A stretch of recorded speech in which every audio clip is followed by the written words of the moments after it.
Shut up and sit down.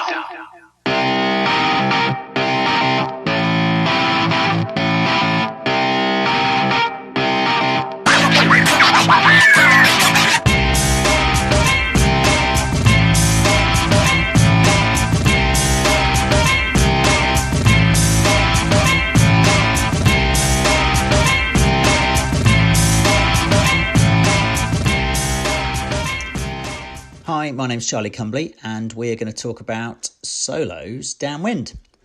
There is some footage that you'll see on your screen of the Solo Nations Cup in Lake Garda, and hopefully we can get some information to share that will be of use to you. Fairly fresh downwind, so we've got decent waves to play on. So this is one of the key parts of sailing downwind in the breeze. It's keeping your boat on the waves.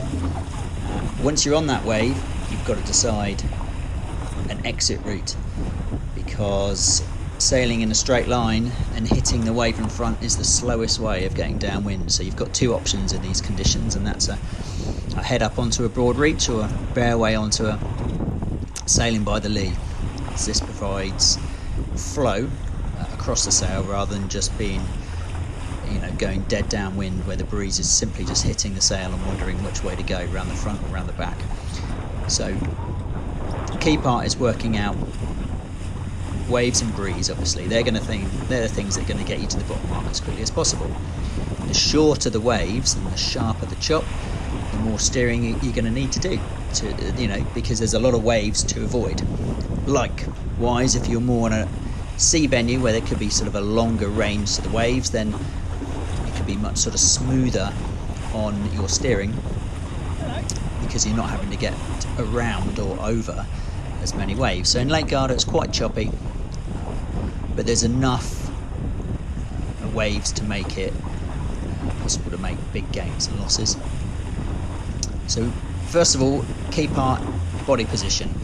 You need to be in this breezy condition, need somewhere where you can get locked in the boat, so you can see my foot's most of the time up against the front foot's against the centreboard case, and I'm taking the main sheet from the block on the boom, so this gives a really direct feel to the pressure in the sail, and it also means that any pumping I'm doing is much more direct. 1-to-1 gets a bit hard because the loads are a bit hard, obviously a bit higher, and through the block on the through your main sheet cleat, which you normally use upwind, it's just not enough. There's too much purchase to be able to sheet the sail in and out effectively to get the most of a pump. So if you can do it, it's a really big game to go 2-to-1, and that's through all the wind conditions. Once you've got your body position, and you can see, then you can feel in the sail, because it's directly into your hand, how much pressure is in it. Then it's working out whether you need to be heading up or down on the waves. And that's really just looking either side of you. Look, right, okay, can I get down this wave? If you can get down it, and when I say get down is get on the wave and then bear away, perfect. It's effectively sailing by the lee if the wind is in the same direction as the waves. So it's a really effective way of getting downwind. Once you're at the bottom and you're running out of pressure, instead of hitting the wave in front, it's the heading up onto the broad reach. And you'll see on the video now we're going for a jibe, slight windward heel just to help the rotation. Grabbed both parts of main sheets, are really positive, and you can see there's a decent amount of angle change. So we probably sailed through 45, 50, maybe even 60 degrees there.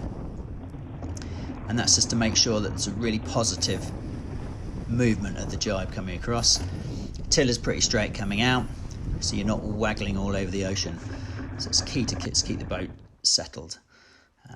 Two key parts, again, once you've got your body position pumping nicely, make sure you've got enough kickeries that you can sail by the lee, and enjoy it. Get involved, send it down there. Shut up and sit down.